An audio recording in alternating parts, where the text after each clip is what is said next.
तो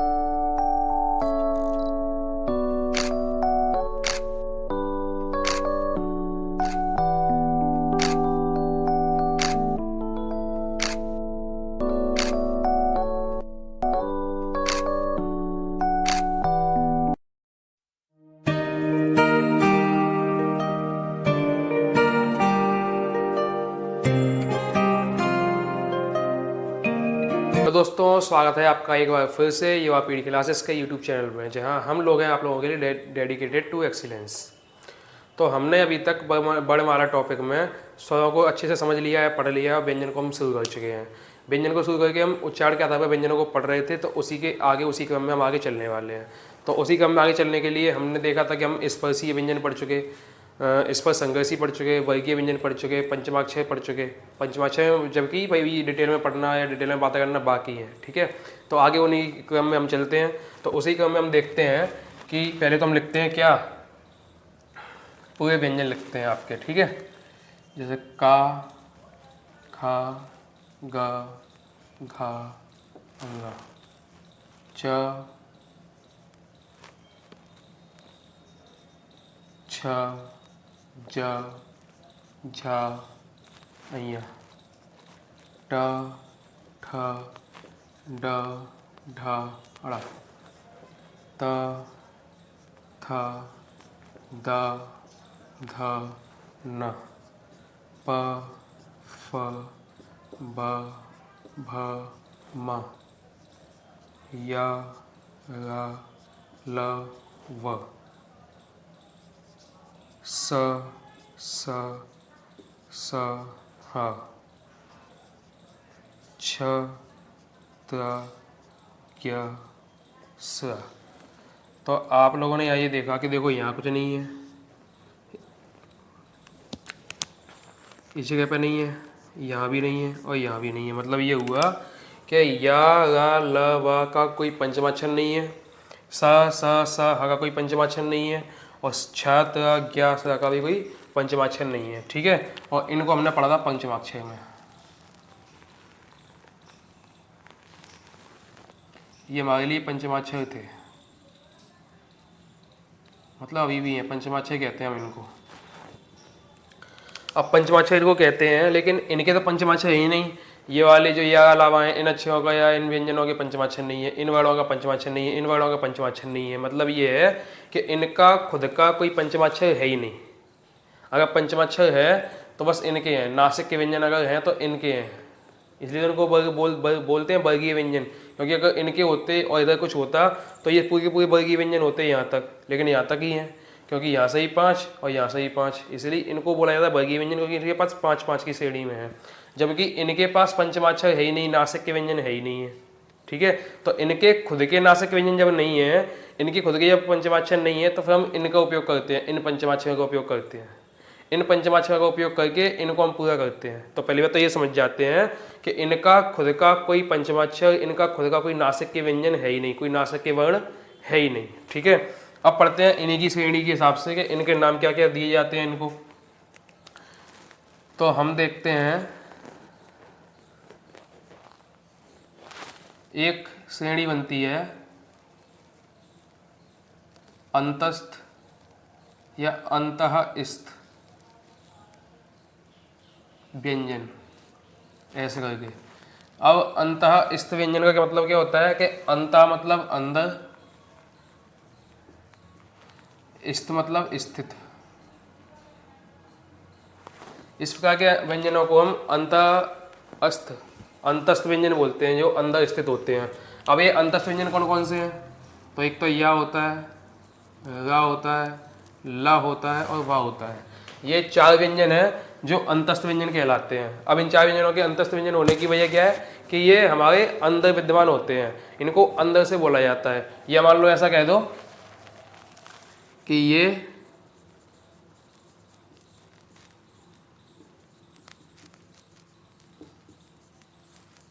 अंदर की ओर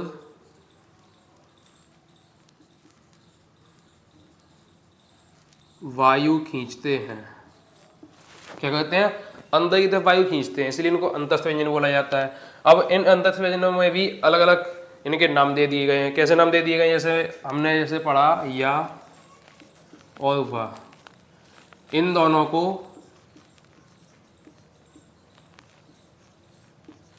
संघर्षहीन व्यंजन बोला गया है।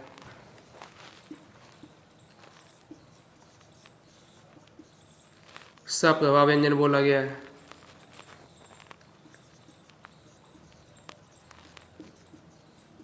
अर्ध स्वर बोला गया है। अर्ध व्यंजन बोला गया है। और अर्ध स्वर व्यंजन बोला गया है।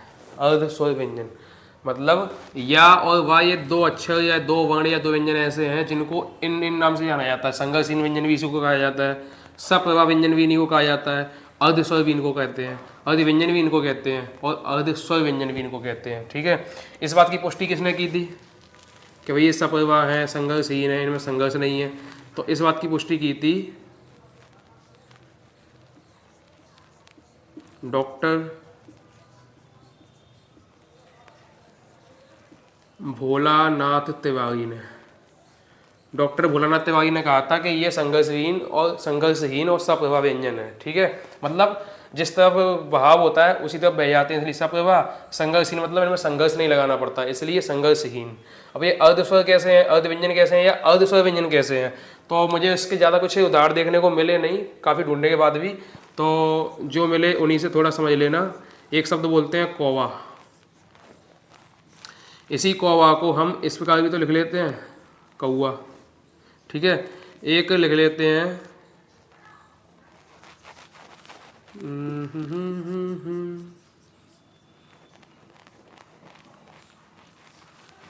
समस्या, महिलाएं, इसको हम लिख देते हैं महिलाएं। और कीजिए को हम लिख देते हैं कीजिए। ऐसा होता है कि हम इस वा को आ में बदल देते हैं, ए को यहाँ बदल देते हैं, इस ए को यहाँ बदल देते हैं। ऐसा होता है नहीं होता है? तो हम इसी वजह से इस वा को बदला, ये जबकि ये वा व्यंजन है, आ क्या है? स्वर है। ये स्वर है, ये व्यंजन है, ये स्वर है, ये व्यंजन है, इसलिए अर्ध स्वर या अर्ध व्यंजन या अर्ध स्वर व्यंजन कहा जाता है। ठीक है, इसलिए इनको अर्ध व्यंजन, अर्ध स्वर या अर्ध स्वर व्यंजन कहा जाता है। ये तो हो गई या और वा की बात। अब आते हैं ला पे। तो ला को क्या कहा जाता है? ला को कहा जाता है पार्श्विक व्यंजन। कैसा व्यंजन? पार्श्विक व्यंजन। पार्श्विक व्यंजन में होता क्या है, जब ला को बोला जाता है ना तो जीभ हमारी ऊपर को टकराती है। ऊपर जो मूर्धा है हमारा, जो छत है मुंह के अंदर की, जो जीभ के ऊपर की छत है, जीभ हमारी उस छत्ते से टकराती है। और छत्ते से टकराती है ऐसे है कि पूरी घूम जाती है, ऐसे घूम जाती है। ठीक है, ऐसे घूम रही है, ये टच हो रही है। तो ऐसे में क्या होता है, जब हम ला बोलते हैं तो जो सांस है, मतलब हवा निकलती है जो हमारी साइड से, यहाँ से जो हवा निकलती है बड़े संघर्षों के साथ निकलती है। ठीक है, तो इसीलिए फिर इसको पार्श्विक व्यंजन कहा जाता है। क्या कहा जाता है? पार्श्विक व्यंजन किसको कहा जाता है? ला को। अब बात करते हैं वाह। या हो गया, वाह हो गया, ला हो गया। अब बात करते हैं रा की। इसको कहा जाता है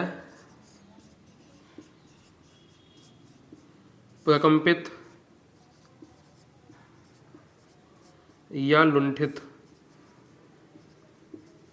व्यंजन। प्रकंपित या लुंठित व्यंजन क्या बोलते हैं भाई? जब रा को बोला जाता है ना तो प्रकंपित का मतलब होता है कंपन करना।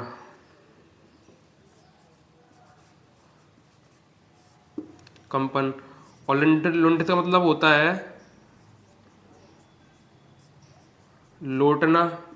और लोटने के अलावा ऐसे पूरी घूम जाना उस तरीके से, उसको बोला था लुंठित। अब होता क्या है कि हमने सुना है कि भाई राम नाम जब जपते हैं तो राम नाम जपने से हमारे अंदर सकारात्मक ऊर्जा उत्पन्न होती है। तो हम अगर सोचना चाहें या देखना चाहें तो वैज्ञानिक तरीके से एक स्रोत ये भी हो सकता है ऊर्जा उत्पन्न होने का, कि भाई जब हम राम नाम बोलेंगे तभी उसमें कंपन होगा, पहले हमारी जीभ में, मुंह में, और लगातार बोलते जाओ बोलते जाओ बोलते जाओ तो वो कंपन बढ़ता जाएगा। आपने देखा है ना, मोबाइल होता है, जब मोबाइल अगर वाइब्रेशन मोड पे है, अगर पहली घंटी बजती है थोड़ा सा कंपन होगा, ठीक है, तो थोड़ी जगह हिलेगी, और जैसे जैसे लगातार घंटी बजती जाएगी उस जगह का विस्तार होता जाएगा कंपन के उस क्षेत्र का।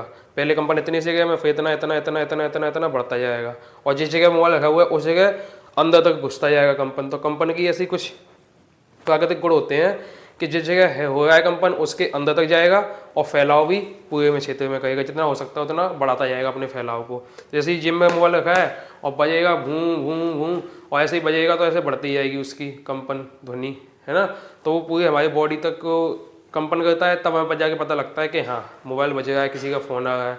ऐसे तो होता है। तो ऐसे ही क्या होता है, ये जो राह है वो प्रकम्पित होता है या लुंठित होता है, इसमें कंपन पैदा होता है, ठीक है। तो ये होती है वजह, शायद ऐसा, पक्का नहीं कह सकते, नहीं शायद ऐसा हो सकता है कि ऐसी कोई वजह हो, ठीक है। अब इसके आगे देखना ये है, तो भाई राह के रूप देख लो आप, अलग अलग रूप कैसे होते हैं। तो एक होता है रैफ, एक होता है पदेन, और एक होता है सामान्य। सामान्य में क्या जैसा ये है वैसा है, और चौथा आप मान लो ऊ, और ऊ की मात्रा वाला। कैसे कैसे, रैफ होता है ऐसे करके, पदेन होता है ऐसे करके, सामान्य तो ये है ही है, और छोटे ऊ की मात्रा लगेगी, छोटे ऊ की मात्रा लगानी हो तो रा में ऐसे कर दो, और बड़े ऊ की मात्रा लगानी हो तो ये घुंडी लगा दो। ये हो गया बड़े बड़े ऊ की मात्रा वाला रूप। अब रैफ में होगा क्या, जैसे कर्म, फर्श, हर्ष,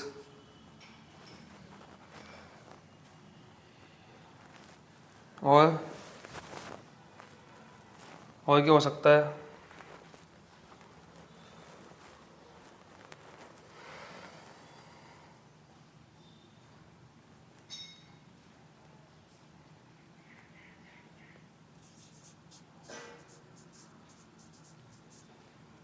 सर्वाकर। इसमें होगा क्या, अगर हमें इस रैफ रूप को लिखना है और रैफ रूप को लिखने के लिए हमें किसी एक व्यंजन की सहायता लेनी पड़ेगी, ठीक है, क्योंकि उसी व्यंजन के ऊपर उस रैफ रूप को लिखा जाएगा। अब जिस व्यंजन के ऊपर रैफ रूप को लिखा जा रहा है ना, वो व्यंजन पूरा होगा, पहली बात तो, है ना, पूरा होगा। और दूसरा, कोई भी मात्रा उसके साथ आ सकती है, उस व्यंजन के साथ, जैसे यहाँ पे है कोई मात्रा यहाँ आ सकती है, कोई मात्रा आ सकती है। अब अगर ऐसा है कि ये व्यंजन अपने आप में पूर्ण रूप में है, इसके साथ कोई मात्रा आ सकती है, कोई भी स्वर आ सकता है, तो फिर इसमें रा का रूप कैसा होगा, इसमें रा आधे रूप में होगा।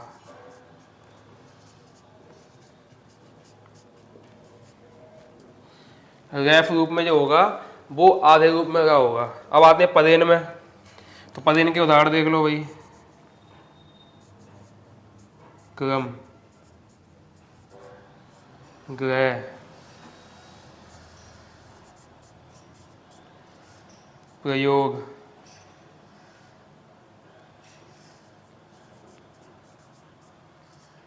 प्रियंका, ठीक है। अब इसमें होगा क्या, इसमें जो रा होगा इसमें पूर्ण रूप में रा होगा, पूर्ण रूप में रा। वजह क्या है, इसमें जो क्र बोल रहे हैं ना, तो का पे हम कम जोर दे रहे हैं, रा पे ज़्यादा। ग्रह बोल रहे हैं तो गा पे कम जोर, रा पे ज़्यादा। प्रयोग बोल रहे हैं तो पा पे कम जोर, रा पे ज़्यादा। तो जिस पे जोर ज़्यादा लगाएंगे वो पूर्ण रूप माना जाता है, ठीक है। जैसे यहाँ पे देखो ये मात्रा है ना, तो अगर मात्रा बोल रहे हैं हम प्रियंका, तो प्रियंका ऐसे तो बोल रहे हैं, प्रियंका प्रियंका ऐसे तो बोल रहे हैं, ऐसा तो नहीं प्रियंका बोल रहे हो, ऐसा कभी नहीं होता, ये गलत होता है। तो ऐसे बोला जाता है। अब अगर ऐसे बोला जा रहा है तो इसका मतलब ये निकलता है कि ये पा तो ठीक है जो भी है, लेकिन इस रा पे मात्रा आ गई है। किस पे आ गई है, रा पे मात्रा आ गई है। अब जिस पर मात्रा आ जाएगी वही तो पूर्ण रूप कहलाएगा व्यंजन में। जिस व्यंजन पे, जिस अक्षर पे मात्रा आ जाएगी वही तो पूर्ण रूप कहलाएगा व्यंजन का। तो अगर मात्रा रा पे है तो ये पूर्ण व्यंजन हो गया। कैसा हो गया? पूर्ण व्यंजन हो गया। अगर ये पूर्ण व्यंजन होगा तो फिर ये कैसा होगा? ये आधा होगा। इस तरीके से लिखा जाता है पर्यंक का। तो इसमें पूर्ण रूप में रा होगा, जबकि जिस व्यंजन के साथ इसका प्रयोग किया गया है, जिस व्यंजन के साथ मतलब जैसे इसमें पा के साथ प्रयोग किया गया तो पा इसमें आधा होगा, यहाँ गा के साथ प्रयोग किया तो गा इसमें आधा होगा, यहाँ का के साथ प्रयोग किया है तो का इसमें आधा होगा। ठीक है, इसमें ये ऐसा हो गया, मतलब जिस अक्षर के, जिस व्यंजन के साथ इसका उपयोग होता है वहां पर वो अक्षर, वो व्यंजन हमेशा आधे रूप में रहता है, जबकि रा पूर्ण रूप में रहता है। होगी बात समझ में आ गई? दूसरा पॉइंट ये है कि इसमें जो पदेन रा है ना, पद का मतलब समझते हो? पद मतलब होता है नीचे या पैर। तो पद का अर्थ, पद के नाम के हिसाब से भी ये समझ जाना चाहिए कि जिसमें जो रा लगेगा वो नीचे की तरफ लगेगा, नीचे की तरफ, पैरों की तरफ। कोई भी अक्षर है, कोई व्यंजन है, उसके नीचे की तरफ रा लगाया जाएगा तो पदेन कहलाएगा। ठीक है, रैप से आप समझ जाओ, रूफ यानी छत। जब भी इस रैप रूप का उपयोग होगा तो छत के हिसाब से होगा, मतलब उस व्यंजन के ऊपर लगाया जाएगा तो रैप है, उस व्यंजन के नीचे लग गया पदों की तरफ, पैरों की तरफ, तो पदेन रूप है। अब इस पदेन रूप का जैसे ये तो पूर्ण रूप में हो गया, पहली बात। दूसरा इसका उपयोग होता कैसे है? ये खड़ी पाई वाले व्यंजन के साथ आता है।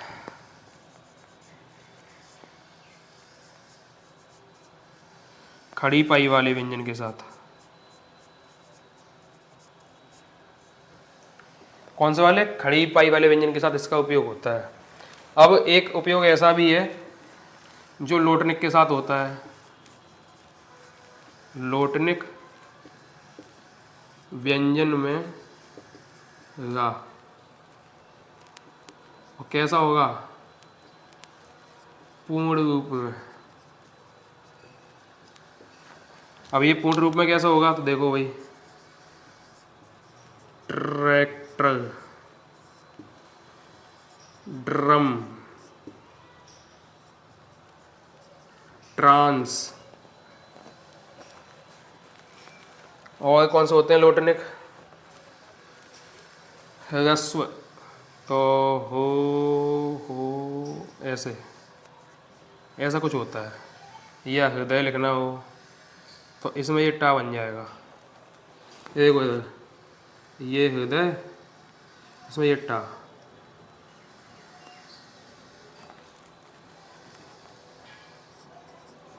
ऐसे प्रयोग होता है लोटनिक में।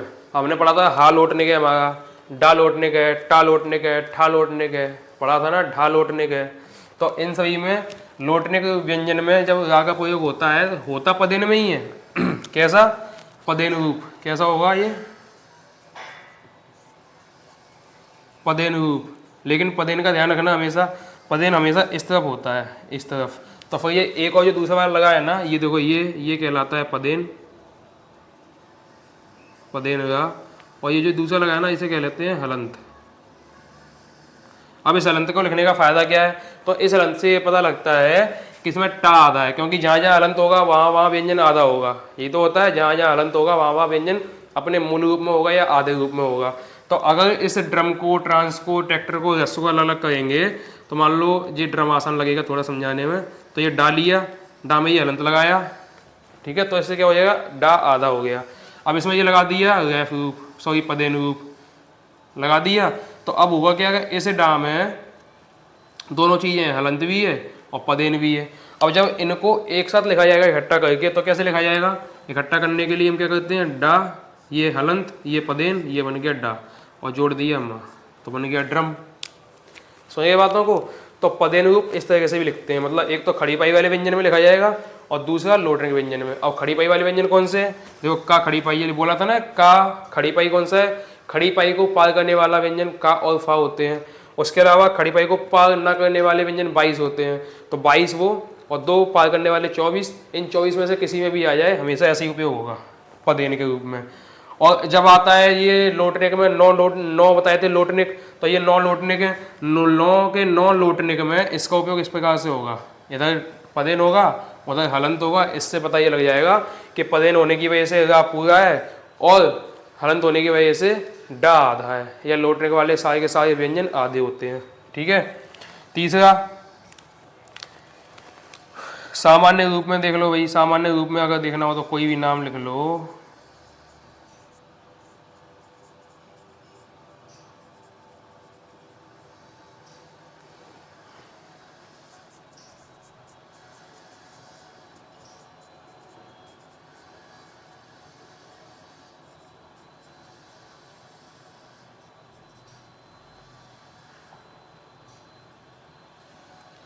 कोई भी नाम लिख लो, बस हो गया। यहाँ पर ये पूर्ण रूप में है, पूर्ण रूप के अलावा सामान्य रूप बोला जाता है इसको रा का। अब आता है ऊ की मात्रा वाला, उ की मात्रा वाला। तो उ और ऊ की मात्रा वाले में ध्यान रखना कि जब छोटे ऊ की मात्रा लगानी होती है तो ऐसे नहीं लिखना है, ये गलत हो जाएगा। ऐसे लिखना है, ये घंटी घुंडी लगा के। ठीक है। अगर बड़े ऊ की मात्रा लगानी है तो ऐसा नहीं लिखना, ये गलत हो जाएगा, अजीब ही लगता है। इसलिए इस तरीके से हटाकर क्या किया गया, इसमें घुंडी बना दी। इसको ऐसे बनाया, जी छोटे ऊ की, ये घुंडी तो बड़े ऊ की। समझ गए। इसके लिए कई सारे एग्जाम्पल आपने देखे ही हैं और कई बार लिखे भी हैं। रूप, रूपा,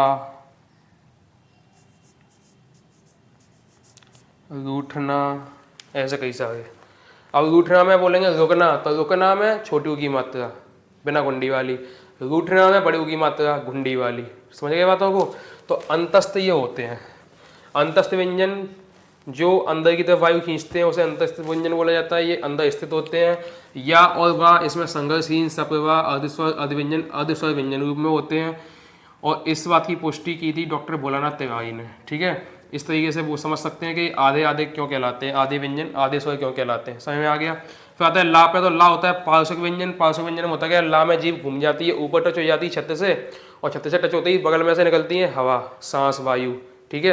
तो इस वायु को निकलने में थोड़ा कष्ट होता है, इसलिए पार्श्विक व्यंजन बोला जाता है। मतलब पार्श्व मतलब थोड़ा सा, पार्श्व का रूप भी होता है थोड़ा सा रूप। पार्श्व कोई चीज़ होती है थोड़ी सी, पार्श्व मतलब पीछे भी होता है, पीठ भी होती है। तो इस तरह समझ जाओ कि भाई कहीं ना कहीं उसी से संबंधित है। रा को बोलते हैं प्रकंपित ध्वनि, लुंठित ध्वनि, प्रकंपित व्यंजन, लुंठित व्यंजन। लुंठित में होता है लौटना, ऐसे घूमना, रोल होना, और प्रकंपित में कंपन होना। ठीक है। फिर आगे होते हैं रूप 1 2 3 4, रैफ, पदेन, सामान्य, ऊ की मात्रा वाले। रैफ में रा आधा होता है, पदेन में रा पूरा होता है, सामान्य में पूरा होता है। और ऐसे छोटे ऊ की और बड़े ऊ की मात्रा में जब अंतर देखना हो तो छोटे ऊ की मात्रा का उपयोग करते समय घुंडी नहीं लगानी, बस सिंपल से ऐसे डंडी बनानी है रा के साथ में जोड़ के। और जब बड़े ऊ की मात्रा का उपयोग करना हो रा के साथ तो घुंडी लगा के करनी है। जैसे हम बड़े ऊ की मात्रा बनाते हैं ना, जैसे ये छोटे ऊ की मात्रा कैसी होती है, ऐसी वाली। बड़े ऊ की मात्रा कैसी होती है, ऐसी वाली।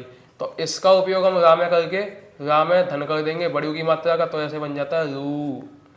ठीक है। टच करके ये बन जाता है। जबकि छोटे ऊ की मात्रा लगानी हो रा में तो फिर ऐसे नहीं करना है, क्या करना है, इसी में वैसे एक डंडी ऐसे जोड़नी है, तो ये हो गया। ऐसे बन जाते हैं रा के छोटी ऊ की और बड़ी ऊ की मात्रा वाले रूप। ठीक है। तो इस प्रकार से हम समझ जाते हैं अंतस्थ व्यंजन के बारे में। अंतस्थ कैसे कैसे होते हैं, क्या क्या बोला जाता है, और किस किस तरीके से इनका उपयोग किया जा सकता है। समझ गए बातों को। अब आगे बढ़ते हैं, आगे हम मिलेंगे इसके साथ। क्या बोलते हैं इसको, देखते हैं क्या बोलते हैं। हो गया। अब आते हैं इस पे, सा सा सा हा। इसको ऊष्म,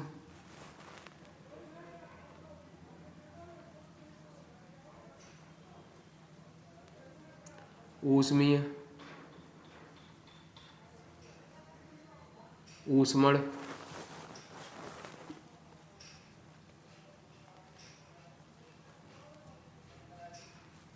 या संघर्षी व्यंजन कहते हैं।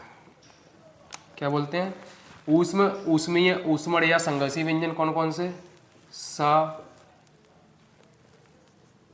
सा, सा, हा, ये कहलाते हैं आपके ऊष्मीय व्यंजन या संघर्ष व्यंजन। इनका जो नाम ज़्यादा फेमस है, एक तो ये है ऊष्मीय, एक ये है संघर्षी। इनके नाम से इनको जाना जाता है, सबसे ज़्यादा पहचाने जाते हैं। अब इनका उपयोग कैसे होना है, तो इनका उपयोग कुछ इस तरीके से होता है। पहले आप समझो ऊष्म, ऊष्मीय, ऊष्मण, संघर्षी, इसका अर्थ समझ जाओ। ऊष्म का अर्थ होता है या ऊष्मीय का अर्थ होता है या ऊष्मण का अर्थ होता है ऊष्मा, एनर्जी, नहीं वो तो ऊर्जा होती है। ऊष्मा मतलब होता है कोई गर्म चीज़, उसको बोला जाता है ऊष्मा। अब इसमें होता क्या है, जब इनका प्रयोग किया जाता है तो हमें जोर से सांस अंदर लेनी पड़ती है, जोर से सांस अंदर लेंगे, फिर बाहर छोड़ेंगे, तो बाहर छोड़ते टाइम इसमें से गर्म सांस निकलती है, सा को बोलते समय, हा को बोलते समय गर्म सांस बाहर निकलती है, गर्म हवा बाहर निकलती है। तो इसलिए इनको संघर्षी कह दो या ऊष्मीय व्यंजन कह दो, ठीक है। इनका क्या होता है कि इनका कोई पंचमाक्षर तो खुद का है नहीं, इनका कोई अपना खुद का पंचमाक्षर नहीं है, तो ये फिर इनका उपयोग कर लेते हैं। लेकिन इनका उपयोग किस तरीके से करते हैं वो हम आगे समझेंगे। जैसे इसमें इसका कोई पंचमाक्षर नहीं था, ऐसे ही इसका भी कोई पंचमाक्षर नहीं है। अब ऐसे ही ये है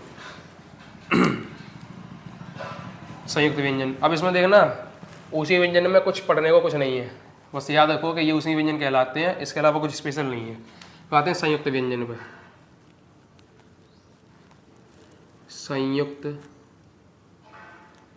व्यंजन, संयुक्त व्यंजन को हम पहले पढ़ चुके हैं ना एक बार। कौन कौन से हैं?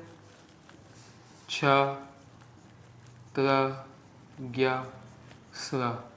एक होता है ध्या। तो छा को हम देख चुके हैं कि आधा का धन स बराबर छ, और त्र को हम देख चुके हैं आधा ता, या फिर ऐसे लिख दो आधा ता धन रा, तो हो जाएगा त्र। इसको कभी कभी ऐसा लिख देते हैं, कभी कभी, मतलब गलत कोई भी नहीं माना जाएगा, दोनों ही सही होंगे, लेकिन इसका उपयोग बहुत ही कम देखने को मिलता है। बनाना भी नहीं आ रहा भाई, ऐसे करके ऐसे ताके जैसा बना देते हैं और फिर ऐसे कर देते हैं, बनाना ही नहीं रहा। अब आप समझ जाना जैसा भी हो। सबसे ज़्यादा उपयोग इसी का होता है, यही सही तरीका होता है। इसको भी कर लेते हैं, लेकिन ये गलत नहीं है, इसको करते हैं तो गलत नहीं है, ये ध्यान रखना। सही ये भी है, छोड़ो इसको, छोड़ो। छात्र ज्ञा, ज्ञा का उपयोग करने के लिए आधा जा या फिर जा को ऐसे करके लिख लो, या जोड़ दो तो कहलाएगा ज्या, क्योंकि जा है ना इसमें, इसलिए ज्या बोलते हैं, ज्या। अब जो अच्छे पढ़े लिखे लोग हैं जानते हैं इन चीज़ों को, वो ज्या बोल देते हैं, हम लोग ज्ञा बोल देते हैं। फिर आता है स, तो इसमें सा का आधा रूप या ऐसा वाला रूप, धन रा जोड़ दिया तो बन गया स्रा। समझ गए बातों को? ऐसे बनते हैं। 1 2 3 4। अब आता है ध्या। ध्या को देखो, इसमें दा होता है आधा और या होता है, ठीक है। और जब इसको बनाया जाता है ना, कैसे बन जाता है, ये देखो, ये दा लिया, इसी में या जोड़ दिया, ये बन गया।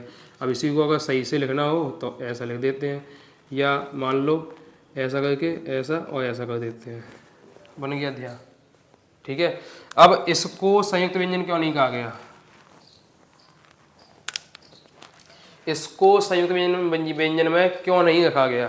तो इसकी पहली बात तो ये कि इसका रूप परिवर्तित नहीं हो रहा है, जैसा इसमें लिखा गया है ना, जिसको इसको जोड़ के ऐसा ये बनाया, इसी को बस संभाल के ऐसा कर दिया, ऐसा कर दिया, लेकिन बदल तो नहीं रहा ना कि भाई ऐसा कुछ बदल रहा हो, नहीं बदल रहा ना।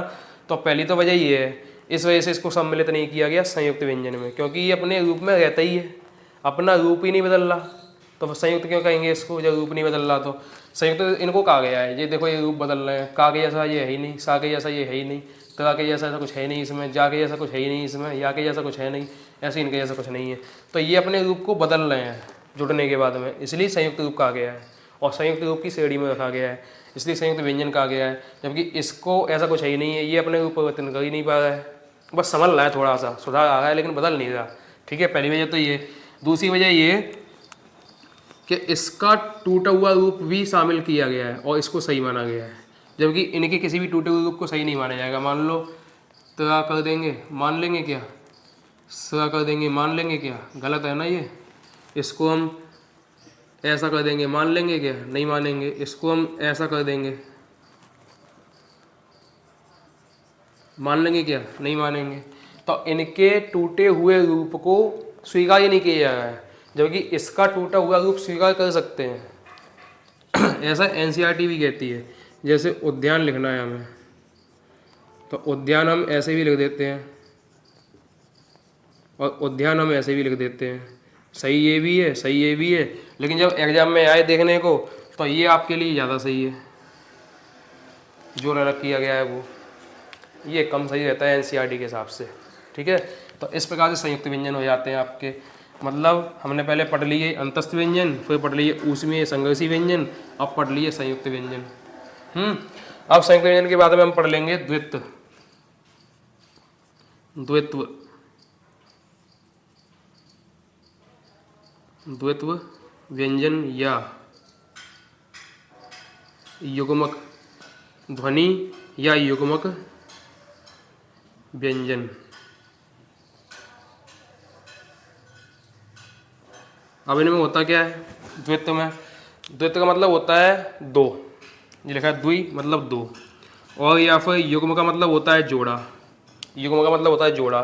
तो इसमें ऐसे व्यंजनों को रखा जाएगा जो लगातार दो बार लिखे जाते हैं, इसलिए जोड़ा बनेगा उनका। ठीक है, लगातार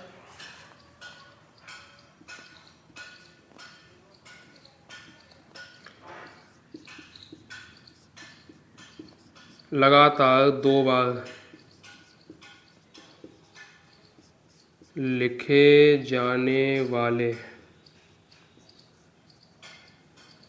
लगातार दो बार लिखे जाने वाले व्यंजन। ठीक है, जिसमें पहला व्यंजन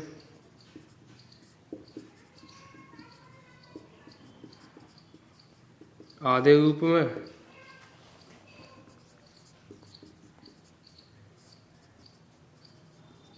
दूसरा व्यंजन पूर्ण रूप में होता है। पहला व्यंजन आधे रूप में होगा, दूसरा पूर्ण रूप में होगा। कैसे होंगे भाई, एग्जाम्पल देख लो। कच्चा, पक्का, टक्कर, कर्ता,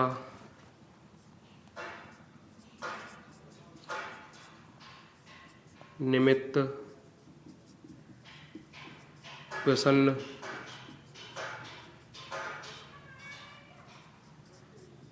सम्मिलित,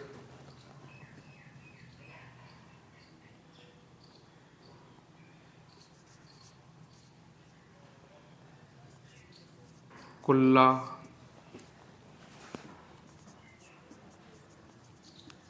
सैयद, और कौन सा होगा,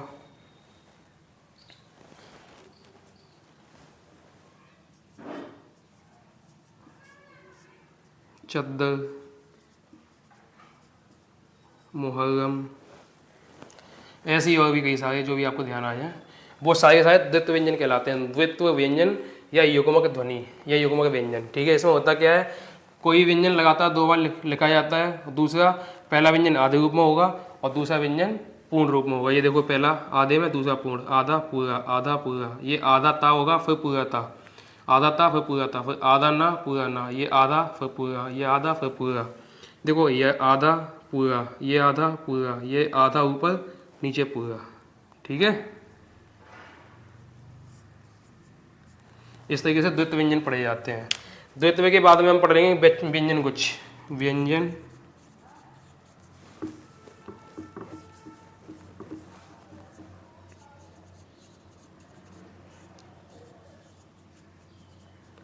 व्यंजन गुच्छ।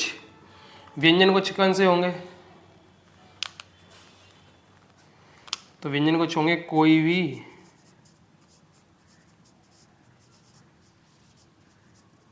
दो व्यंजन एक साथ, कोई भी दो व्यंजन एक साथ लिखने में, कोई भी दो व्यंजन एक साथ होंगे। दूसरा, पहला आधा, दूसरा पूर्ण व्यंजन। मतलब ये है कि जैसा द्वित्व होता है ना, वैसे ही कुछ गुण व्यंजन गुच्छ में पाए जाते हैं। बस गुच्छ में अंतर ये होता है कि यहाँ पे द्वित्व में लगातार एक साथ एक ही अक्षर होगा, एक ही अक्षर को दो बार लिखा जाएगा, एक ही व्यंजन को दो बार लिखा जाएगा। जबकि व्यंजन गुच्छ में एक ही अक्षर दो बार नहीं होगा, अलग अलग अक्षर होंगे, एक आधा होगा एक पूरा होगा। ठीक है, कैसे होंगे भाई ऐसे? तो तन्मय, देखो ये आधा ये पूरा, लेकिन दोनों अलग अलग वर्ग के हैं, अलग अलग अच्छा है, दोनों एक जैसे नहीं है। यहाँ पे देखो ये दोनों ये एक जैसे होते हैं, इन सब में दोनों एक जैसे होंगे, इन सब में दोनों होंगे लेकिन अलग अलग होंगे। जैसे यहाँ पर उद्यान है, उद्यान लिख लो यहाँ,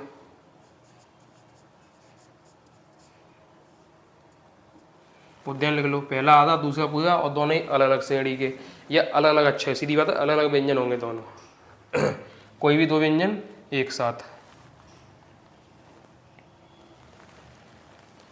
पहला आधा दूसरा पूरा। अब गड्ढा ले लें, गड्ढे में तो ये दोनों आ जाएंगे, गड्ढे में दोनों ही हो जाएंगे। फिर और कौन सा ले लें,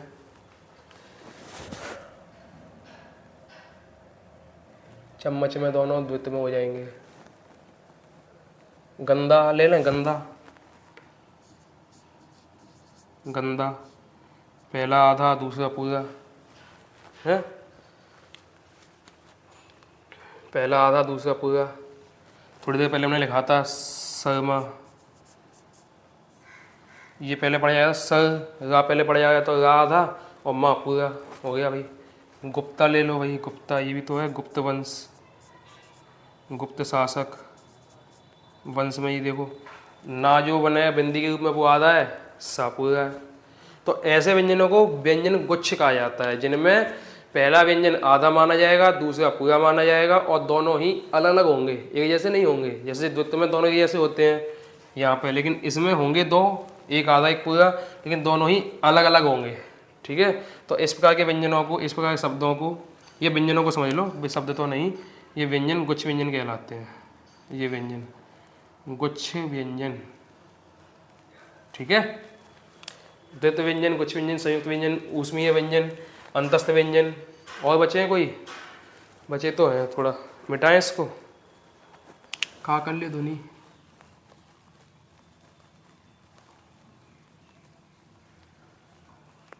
का कर ले ध्वनि वाले वर्ण। और बचा है वर्त से ध्वनि वाले वर्ण। और बचा है कर्कश या कठोर ध्वनि वाले वर्ण।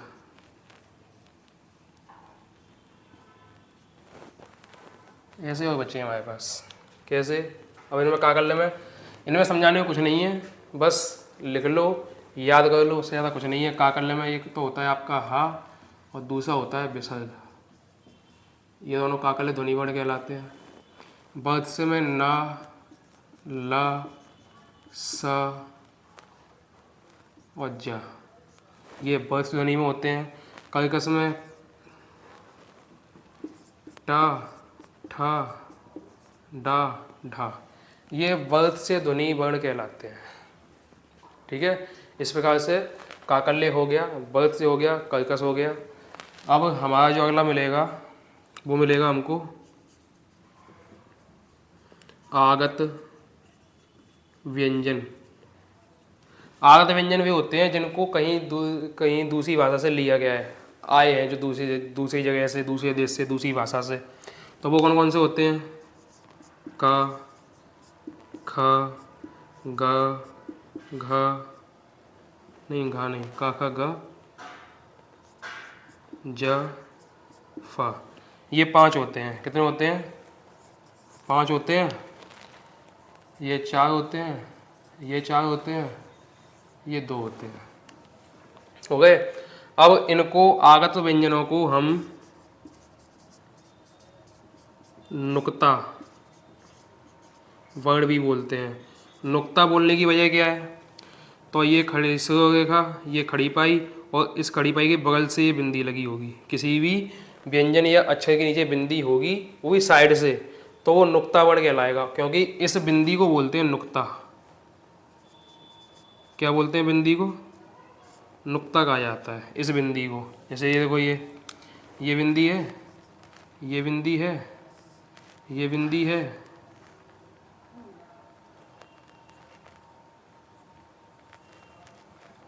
ये बिंदी, ये बिंदी, ये और ये 5 की 5 बिंदी या 5 बिंदी वाले व्यंजन या अक्षर कहलाते हैं आगत व्यंजन या नुक्ता वर्ण। नुक्ता इस बिंदु को कहते हैं, जो नीचे बिंदी लगी है ना, ये नुक्ता कहलाते हैं। तो ये नुक्ता वर्ण आते कहाँ से हैं? तो ये अरबी भाषा के शब्द होते हैं या फारसी भाषा के शब्द होते हैं, और अरबी भाषा से बनी सब भाषा उर्दू, उस भाषा के व्यंजन होते हैं ये। ठीक है, इस भाषा से हमारे हिंदी भाषा में लिए गए हैं ये वाले शब्द। किस भाषा में? इस भाषा से, अरबी भाषा से या फारसी भाषा से या उर्दू भाषा से ये व्यंजन हमारी हिंदी भाषा में लाए गए हैं, इसलिए इनको आगत वर्ण या नुक्ता वर्ण कहा जाता है। इनको लाया कौन? तो इनको लेके आया राजा, इनको लेकर आए राजा शिव प्रसाद सितारे हिंद। कौन लेकर आए? इनको लिया गया। अच्छा, एक बात और लिख लो, इन्हें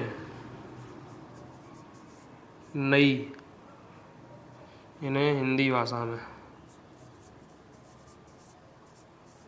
इन्हें हिंदी भाषा में नई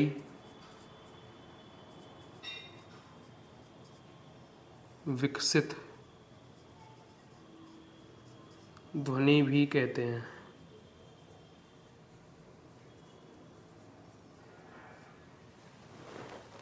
ये आधुनिक हिंदी भाषा में नई विकसित ध्वनि भी कहते हैं। इन्हें राजा शिव प्रसाद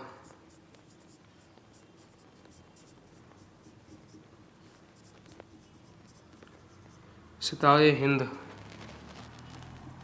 इनकी ये सितारे हिंद शायद उपमा नहीं, क्या वो उपाधि है। इन्हें राजा शिव प्रसाद सितारे हिंद द्वारा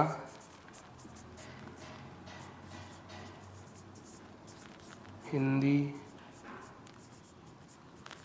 भाषा में लाया गया। ठीक है, इतनी जानकारी हो गई। अब इसका इतनी जानकारी ठीक है। अब सोचने वाली बात यह है कि अगर हमारे पास पहले से ही का, ख, ग, जा और फा, ये पांचों पहले से ही थे, अगर इन पांचों के अलावा भी इनको लाया गया दूसरी भाषा से, वो भी नीचे बिंदी लगाकर, नीचे नुक्ता लगाकर, तो इनको लाने की कोई वजह थी क्या? कोई फ़ायदा मिला इनको लाने से? तो भाई वजह फ़ायदा मिला है, क्योंकि इनके उपयोग किए गए व्यंजनों से कुछ अलग अर्थ निकलता है हमारी भाषा में, और हमारे उपयोग किए गए व्यंजनों से कुछ अलग अर्थ निकलता है हमारी भाषा में। तो इसीलिए फिर इनको लाने से भाषा के साथ साथ अर्थों में भी परिवर्तन हो गया, है ना। जैसे कबूतर को बोल रहा था, कबूतर कबूतर ही है, लेकिन इसको लगा के बोल देंगे तो कुछ और हो जाएगा, ऐसे करके। तो इनके आने से हमारे जो भाषा के अर्थ थे वो भी बदल गए। ठीक है, अब कैसे बदल गए वो समझो आगे।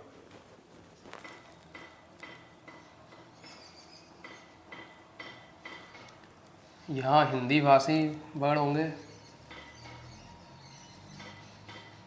यहाँ अरबी या आगत वर्ण होंगे।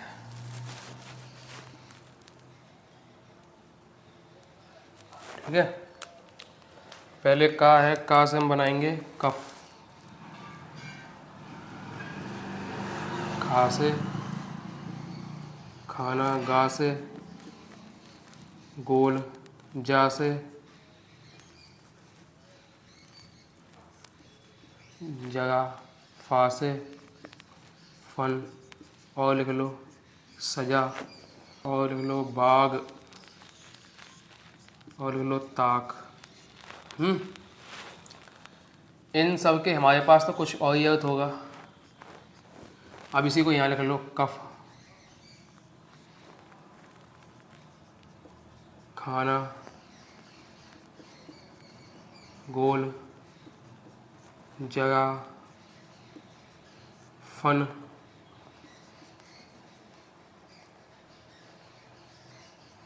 सजा, बाग, ताक। कई सारे होते हैं, उदाहरण के लिए इतने ले लिए हैं ताकि बात समझ में आ जाए। हिंदी भाषा में नहीं, अच्छा यहाँ पर इसके लिए हम इसके लिए संघर्षहीन व्यंजन, अंतस्थ व्यंजन, अर्धस्वर व्यंजन का उपयोग कर सकते हैं। नहीं, क्योंकि ना बनाया बड़ी ई मत, बड़ी ई बना दी। अब बड़ी ई को हटाकर या बना सकते हैं ना, या पे बड़ी की मत लगा दो, तो ई के बदले में या लिख दिया, तो क्या कहलाएगा ये अर्धस्वर या अर्धव्यंजन, अर्धस्वर व्यंजन। ठीक है। हाँ, हम बात कर रहे थे इन सब चीज़ों की। देखें, अब ये शब्द हो गए कुछ जिन्हें हिंदी भाषा में अलग और आगत में या अरबी भाषा में अलग रखा गया। अब इनके दोनों के अर्थ अलग अलग होंगे। कैसे होंगे वो समझो। कफ हम किसको बोलते हैं हिंदी भाषा में, जो हमारी खखार आती है, जिसे हम बलगम बोलते हैं, है ना। और खाना अपन किसको बोलते हैं, भोजन को। जबकि ये कफ किसको बोलते हैं, ये बटन लगाने की जो जगह होती है ना, ये इसको कफ बोलते हैं, इस चीज़ को, इसको कफ बोलते हैं, इसको। ठीक है। खाना ये किसको बोलते हैं, ये किसी कमरे को या डिब्बे को बोलते हैं। सुना है कारखाना, कबाड़ खाना, ऐसे करके। हाँ देखो, डिब्बे में 2 बार बा आ गया तो कौन सा क्या लाएगा ये बताओ। डिब्बे में 2 बार बा आ गया लगातार, एक आधा एक पूरा, तो किसे क्या कहेंगे, कौन सा व्यंजन कहेंगे। ठीक है। गोल हम किसको बोलते हैं, गोल वृत्त को बोलते हैं हम। और ये गोल किसको बोलते हैं, गोल अभी ध्यान नहीं है, जगह, जगह हम बोलते हैं बुढ़ापे को।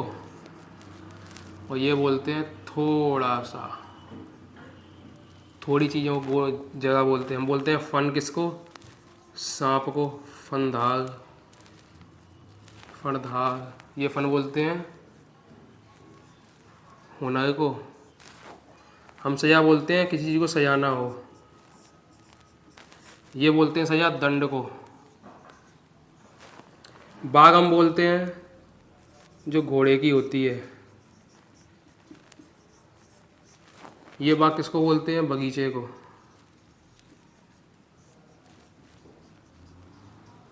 बगिया भी कह देते हैं। हम ताक किसको बोलते हैं, ताकने को, ताकना, देखना, मतलब हिंदी भाषा, मतलब हिंदी भाषा में। और ताक अरबी भाषा में किसको बोलते हैं, कोई आला, जो दीवार में बनाया जाता है छोटा सा।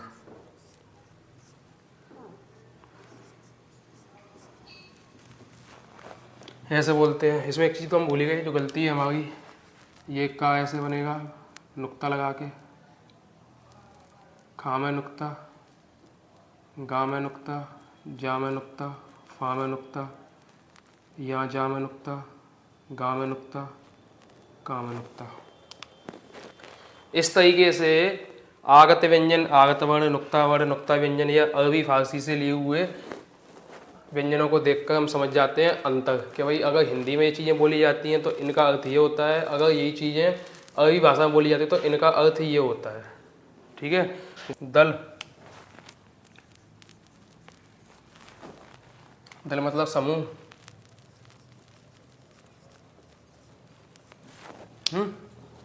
इसको बोलते हैं भाई। तो ये अंतर हो गया आगत में और हिंदी में, अरबी फारसी के शब्दों में और हिंदी के शब्दों में ये अंतर हो गया कि यहाँ पर कहीं भी नुक्ता नहीं है, पहला अंतर। और यहाँ पे का, ख, ग, जा, फ, ज, ग और क, इनके बाद में नुक्ता है, इनके नीचे नुक्ता है। दूसरा, हिंदी में इनका अर्थ कुछ ऐसा होता है, जबकि अरबी भाषा में या नुक्ता लगाने के बाद में इनका अर्थ कुछ ऐसा होता है। तो बस ये अंतर है आगत वर्णों में और हिंदी के वर्णों में। इस प्रकार से हम आगत ध्वनियों को या आगत वर्णों को भी समझ लेते हैं। ठीक है। और कोई समस्या हो सीधा कमेंट कर देना, जेन्युइन होगी ली जाएगी। हो सकता है मैं आपका आंसर किसी वीडियो में दे दूं, आपकी बातों का स्पेशली, जो आपको डाउट वगैरह है उसका। ठीक है। और जो आपके शब्द बनते हो आपके मन से कि ये कर्कश हो सकते हैं, ये संयुक्त हो सकते हैं, ये द्वित्व हो सकते हैं, ये गुण हो सकते, सॉरी गुच्छ हो सकते हैं। तो इस प्रकार के अक्षरों को, व्यंजनों को, स्वरों को, वर्ण हो, शब्द हो, इनको आप कमेंट में लिखा करो। इससे एक तो मुझे जानकारी मिलती है कि हाँ आप लोगों को समझ में आया, कुछ सीखे। दूसरा, आप लोगों का रिवीजन अच्छा हो जाता है। आप जैसे कोई चीज़ पढ़ ली, अब उसी चीज़ को आप रिपीट करके लिखते हो, बार बार लिखते हो, बार बार लिखते हो, तो आपका ये बहुत अच्छा हो जाएगा कि हाँ अगर आपने कोई 5 शब्द लिख दिए द्वित्व वाले, 5 शब्द लिख दिए गुच्छे वाले, या कोई आगत वाले लिख दिए कहीं से ढूंढ ढांड के, तो इस प्रकार से आपका व्यंजन बहुत अच्छा हो जाएगा, फिर आप उनको भूलोगे नहीं। समझ गए बात को? तो ऐसे लिखते रहो, ट्राई करते रहो, कमेंट बॉक्स में आओ लिख जाओ क्या समस्या है, कोई गलती होगी तो देख लेंगे, है ना। आगे बढ़े फिर बात कर लें।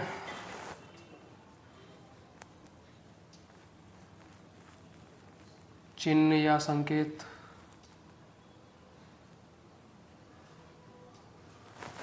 ये संकेत होंगे व्यंजन वाले।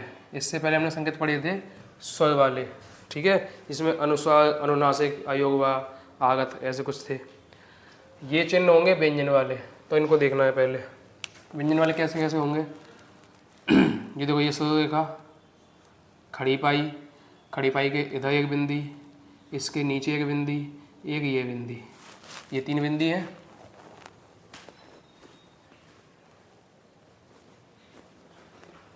अब इन बिंदियों का क्या कहा जाता है, नाम क्या होता है?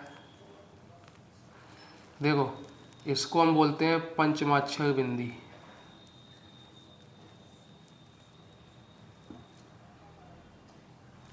इसको बोलते हैं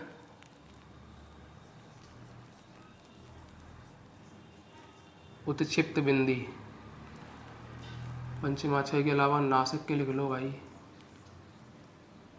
नहीं नहीं नहीं नहीं, नासिक के नहीं, नासिक के तो ऊपर होगी। पंचमाक्षर, उत्क्षिप्त, ये नुक्ता, ये नुक्ता के लिए बिंदी है। 3 बिंदी है, तीनों को ऐसे से बोला जाता है, और शायद कोई बिंदी है नहीं। अब ये पंचमाक्षर होगी,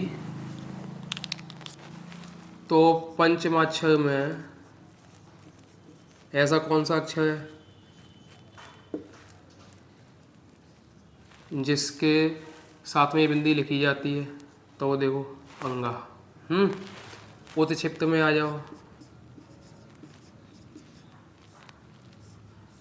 उत्क्षिप्त में ऐसा कौन सा व्यंजन है जिसमें उत्क्षिप्त के मतलब नीचे बिंदी लगाई जाती है? तो अड़ा और अड़ा, ये 2। कहते हैं नुक्ता। नुक्ता में ऐसी कौन सी बिंदी होती है? तो नुक्ता में कौन कौन से अक्षर के नीचे? तो का, खा, गा, जा, फा पढ़े थे ना। तो पहले नुक्ता पढ़ के आए हम, पंचमाक्षर को पढ़ेंगे अभी और उत्क्षिप्त को पढ़ेंगे। तो पहले हम किसको डालें? उत्क्षिप्त को डालें। उत्क्षिप्त को, और कोई तो नहीं बचे ऐसा कुछ भी? और कोई बाकी तो जो थे शायद पहले पढ़ चुके हम। विसर्ग पढ़ लिया, आगत पढ़ लिया, चंद्र बिंदु पढ़ लिया, अनुसार पढ़ लिया, अनुनासिक पढ़ लिया, और कोई बचा है?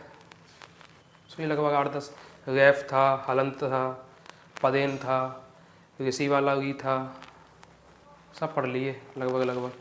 ये बचे हैं, नुक्ता पढ़ लिए। 2 बचे हैं, पंचमाक्षर के लिए बिंदी और उत्क्षिप्त के लिए बिंदी, ठीक है। पंचमाक्षर के लिए बिंदी और उत्क्षिप्त के लिए बिंदी। पंचमाक्षर के लिए बिंदी ऊपर भी तो लिखी जाती है, इसके लिए एक बिंदी ऐसे ऊपर भी लिखी जाती है, जिसको हम नासिक के बना देते हैं। पंचमाक्षर में उपयोग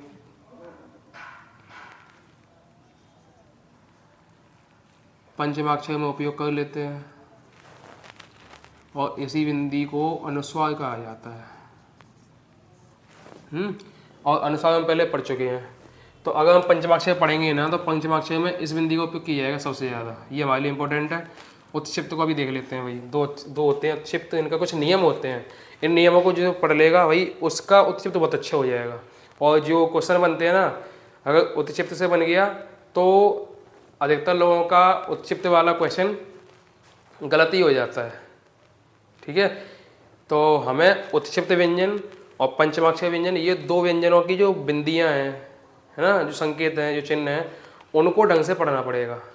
क्योंकि यही जो 2 प्रकार के व्यंजन या 2 प्रकार की बिंदियां, संकेत, चिन्ह ऐसे होते हैं जहाँ पर अधिकतर गलतियाँ होती हैं। तो उन्हीं गलतियों से बचने के लिए हमें इनका उपयोग सीखना पड़ेगा। किसका? एक तो उत्क्षिप्त, उत्क्षिप्त का, दूसरा पंचमाक्षर का। तो पहले हम पढ़ लेते हैं उत्क्षिप्त को, क्योंकि ये 2 ही हैं।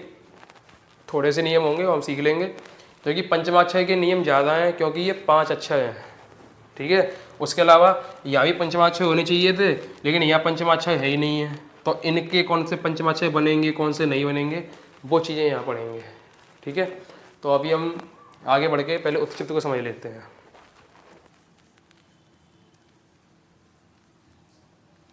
उत्क्षिप्त या द्विगुण या ताड़नजात व्यंजन कौन कौन से होते हैं उत्क्षिप्त में? एक तो येड़ा, एक येड़ा, ठीक है। इसमें और क्या समझना है? हाँ, ताड़नजात का अर्थ होता है या उत्क्षिप्त का अर्थ होता है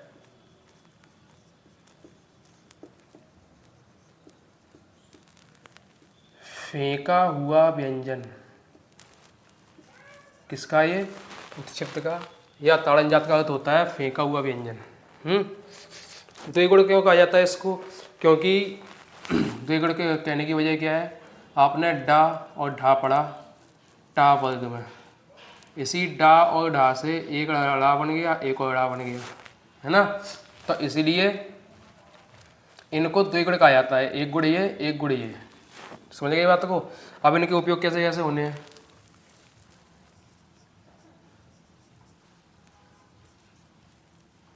उपयोग कैसे कैसे होने हैं वो समझो।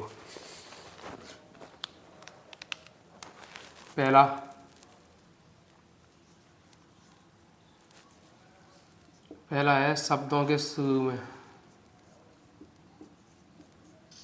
शब्दों के शुरू में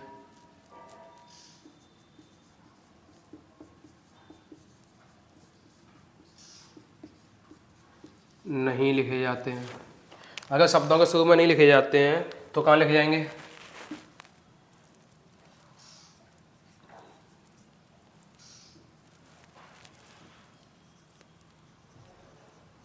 मध्य या अंत में।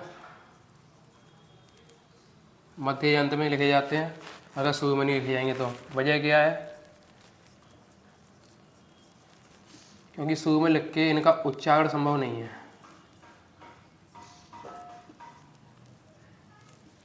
इनका उच्चारण संभव नहीं है, उच्चारण कर पाना, ठीक है, पहली वजह। दूसरा,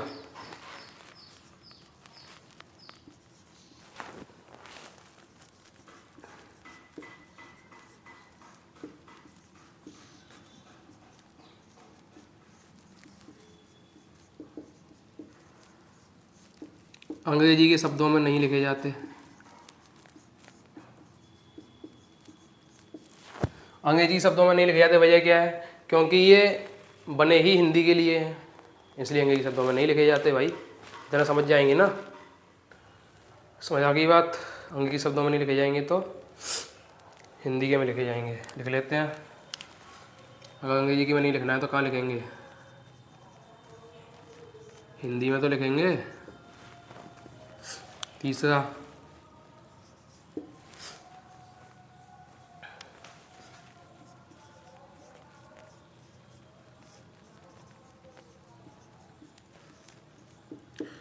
द्वितीय व्यंजनों में प्रयोग नहीं होते।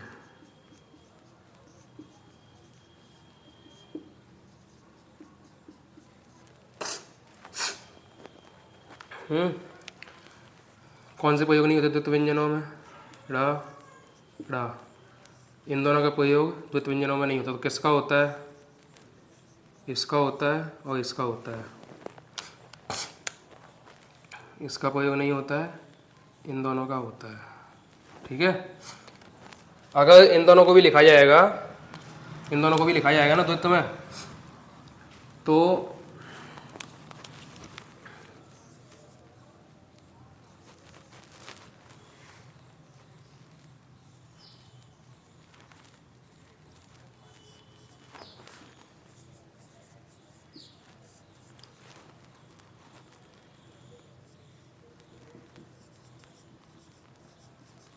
पहले अक्षर के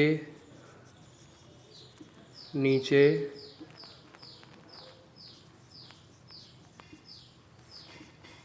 हलंत लिखते हैं, ठीक है। अगर द्वित्व व्यंजनों की बात आती है तो उत्क्षिप्त व्यंजनों का प्रयोग द्वित्व में नहीं होगा, मतलब ये उत्क्षिप्त हैं, इनको दो बार एक साथ नहीं लिखा जाएगा।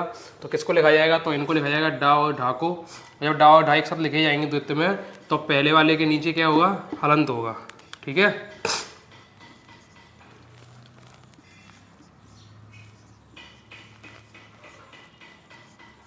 उत्क्षिप्त से पहले या बाद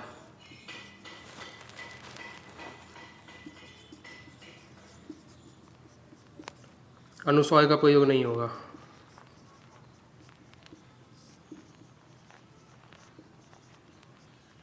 कोई वजह, उत्क्षिप्त से पहले या बाद अनुस्वार का प्रयोग नहीं होता, तो कोई वजह है, तो उसकी वजह है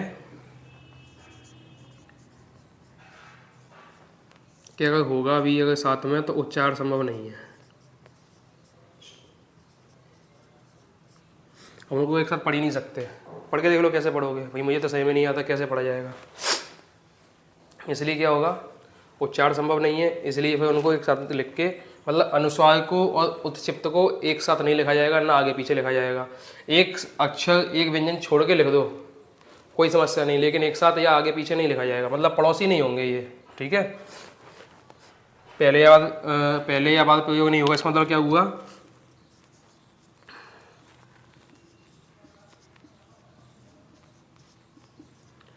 उत्क्षिप्त व अनुस्वार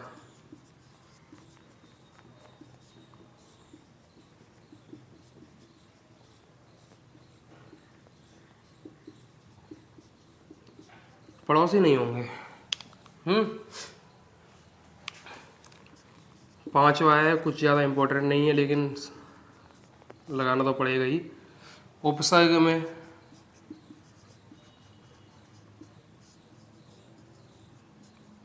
इनका प्रयोग नहीं होगा।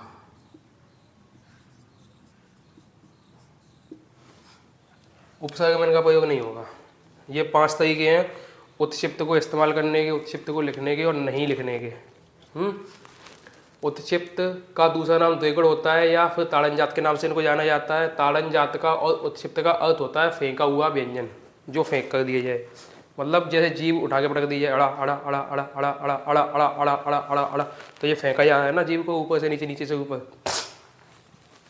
इसलिए फेंका हुआ व्यंजन है। उत्क्षिप्त व्यंजन कौन कौन से होते हैं, एक तो डा के नीचे बिंदी, अड़ा के और ढा के नीचे बिंदी, तो इसको अड़ा पढ़ते हैं, जबकि इन दोनों को डा और ढा पढ़ते हैं। और द्विगुण होने की वजह क्या है, एक गुण ये और दूसरा गुण इससे ये, तो इनके अंदर 2 गुण पाए जाते हैं, एक तो व्यंजनों वाला, एक खाली व्यंजनों वाला। अब वो आप समझ जाओ, बोलते हैं खाली, वैसे ही प्रयोग कैसा होगा, तो प्रयोग ये 5 तरीके से बताए गए हैं। पहला, शब्दों के शुरू में नहीं लिखे जाते। अगर शब्दों की स्टार्टिंग में या शुरू में नहीं लिखेंगे तो कहाँ लिखेंगे, तो आप बीच में लिख दो, पीछे लिख दो, कोई समस्या नहीं। अंग्रेजी के शब्दों में इनका प्रयोग नहीं होता, तो अंग्रेजी के शब्दों में कभी भी प्रयोग इसका करना ही नहीं है। उत्क्षिप्त का प्रयोग नहीं करना है आपको, इनका करना है, इनका कर लो, लेकिन उत्क्षिप्त का प्रयोग अंग्रेजी शब्दों में नहीं होगा। अगर अंग्रेजी में गलत उपयोग कर दिया तो गलत है। द्वित्व व्यंजनों में प्रयोग नहीं होगा, मतलब द्वित्व व्यंजनों में भी इनका प्रयोग नहीं होगा, मतलब 2 बार एक उत्क्षिप्त 2 बार लिखा जाए एक साथ, तो पहले तो वो 2 बार लिखना संभव नहीं है, लिखे ही नहीं जाएंगे, अड़ा पढ़ोगे, क्या पढ़ोगे उसको। द्वित्व व्यंजनों में प्रयोग नहीं होगा, मतलब इनका प्रयोग अगर द्वित्व व्यंजनों में लगातार 2 बार लिख के किए जाए तो इनको बोलना संभव नहीं है, इसलिए इनको लिखा ही नहीं जाएगा द्वित्व में। अगर लिखना भी द्वित्व में तो किसको लिखेंगे, डा को या ढा को। कैसे, पहले अक्षर के नीचे हलंत लगा के। ठीक है, चौथा है, उत्क्षिप्त से पहले या बाद अनुस्वार का प्रयोग नहीं होगा। अगर अनुस्वार का प्रयोग नहीं होगा तो किसका होगा, पता नहीं, किसी का भी हो, लेकिन उत्क्षिप्त व अनुस्वार पड़ोसी नहीं होंगे। क्यों नहीं होंगे, क्योंकि अगर इनको एक साथ लिख दिया तो भी इनका उच्चारण नहीं बनेगा। तो काफ़ी सारी वजह तो ये है कि इनका उच्चारण ही संभव नहीं हो पाता, इसलिए फिर इनको लिखा नहीं जाता। उपसर्ग में इनका उपयोग होता नहीं है। उपसर्ग क्या होते हैं, उपसर्ग क्या होते हैं, किसी भी शब्द से पहले जो शब्दांश जोड़े जाएं उन्हीं को बोलते हैं उपसर्ग। शब्दांश बोल दो या उपशब्द बोल दो, उनको बोला जाता है उपसर्ग। जैसे ड से पहले नी लगा दिया, नहीं, जो से पहले कम लगा दिया, जैसे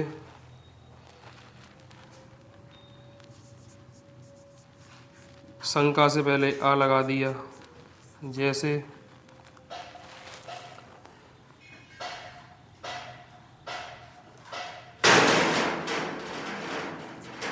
हेलो बच्चों, मैं आपका नया सर हूँ। संस्कारी से पहले कू लगा दिया, या संस्कार से पहले कू लगा दिया। वल से पहले कू लगा दिया।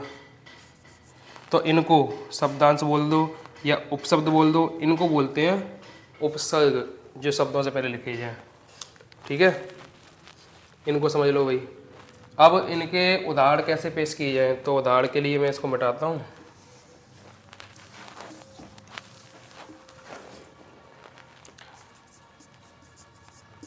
जैसे में आ जाओ, शब्दों के शुरू में नहीं होंगे, रति नहीं होगा, तड़ी हो जाएगा, घड़ा हो जाएगा, सड़ हो जाएगा, पढ़ना हो जाएगा, मरना हो जाएगा, आटा मारते हैं तो मारना हो जाएगा,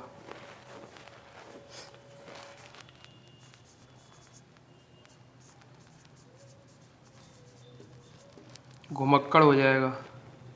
ऐसे कोई भी हो जाएंगे। ठीक है, शब्दों के शुरू में नहीं होंगे, कहाँ होंगे, मध्य में या अंत में।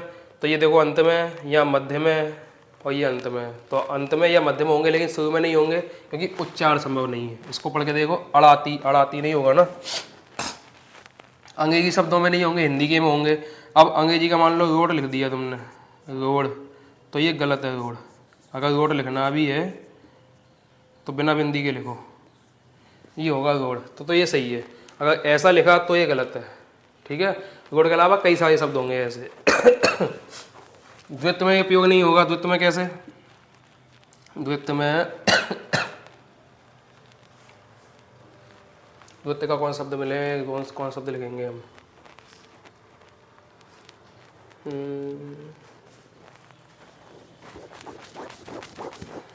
कौन सा लिखेंगे, खड्डा, गड्ढा, गड्ढा लिखें, गड्ढा। ऐसे गड्ढा का उच्चारण ही संभव नहीं है। गड़ड़ा, गड़ड़ा, गड़ड़ा नहीं होगा ना, तो क्या लिखेंगे फिर इसको बदल कर, ग ड डा, और नीचे हलंत। ठीक है, गड्ढा को ऐसे भी लिखा जाता है, गड्ढा, या ऐसे भी लिखा जाता है, गड्ढा। ये तीन रूप हो गए गड्ढे के। तो आपके लिए होमवर्क हो गया कि इन तीनों में से कौन सा सही है। जो सही है बता देना।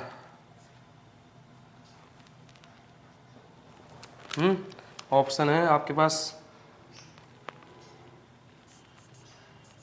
ए, बी, सी। तीनों में से जो सही हो बता देना ऑप्शन कमेंट में जाके। ठीक है, तीन हो गए। चौथा, उत्क्षिप्त के आगे या पीछे, मतलब पड़ोस में अनुसार नहीं होगा। पड़ोस में अनुसार नहीं होगा तो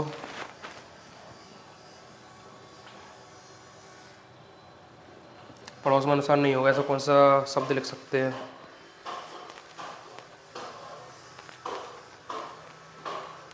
आडंबर, आडंबर कर सकते हैं, डम्बर। ठीक है, इसी को अगर बदल के लिखना चाहें तो आडंबर कर सकते हैं। ठीक है, अब हुआ क्या कि इन दोनों ही शब्दों में हमने अनुसार का उपयोग कर लिया। अब अनुसार का, जैसे अम्बेडकर है,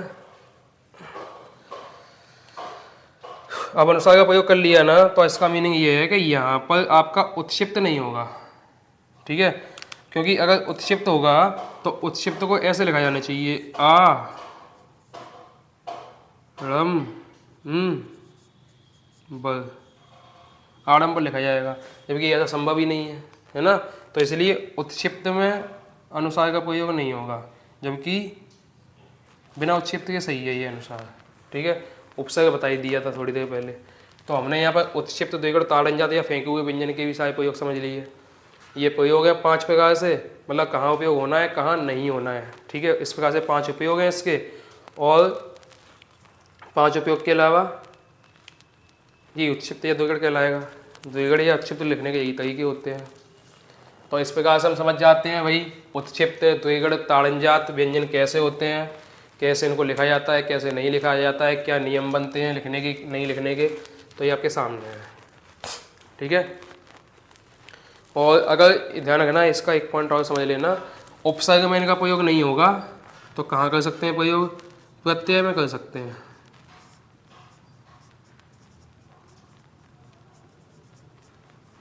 ठीक है, जैसे ये घुमक्कड़ में है, घूम धन अक्कड़, ये हो गया, ये प्रत्यय कहलाएगा।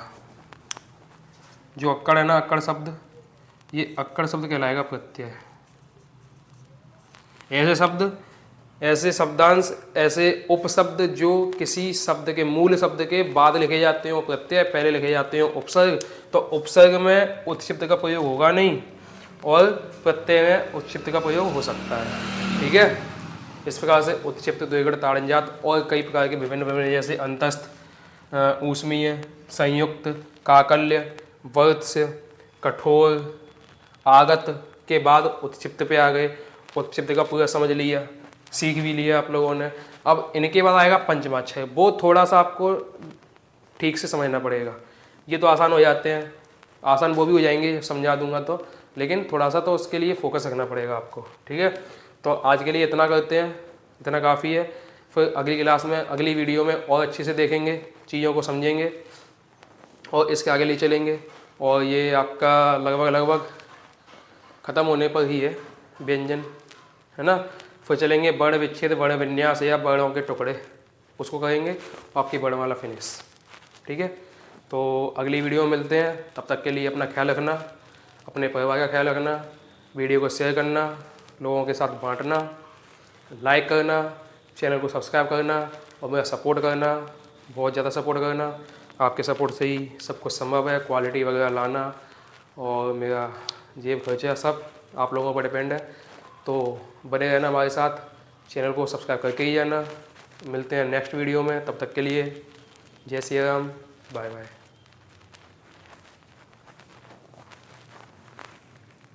वालों को करने के लिए देखिए, एक तो बेसिक ट्रिक है, एक तो लाइक और शेयर ठोक दीजिए, महाकाल का दबा के लाइक और शेयर ठोक दीजिए।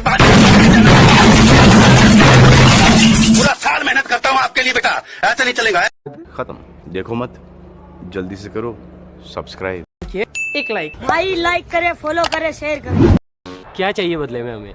बस एक प्यारा सा लाइक। तो इस वीडियो को लाइक कर देना और सब्सक्राइब कर दो यार। सब्सक्राइब यार, सभी की मांगे मैं पूरी करता हूँ। मेरी एक ही तो मांग रहती है कि सब्सक्राइब कर दो चैनल को। तो जिसने भी चैनल को सब्सक्राइब किया है उसको जय हिंद, जय भारत और दिल से सैल्यूट। ये इस तरीके का सैल्यूट। जिन्होंने सब्सक्राइब कर रखा है और जिन्होंने नहीं किया है कर दो यार, हाथ जोड़ के विनती है।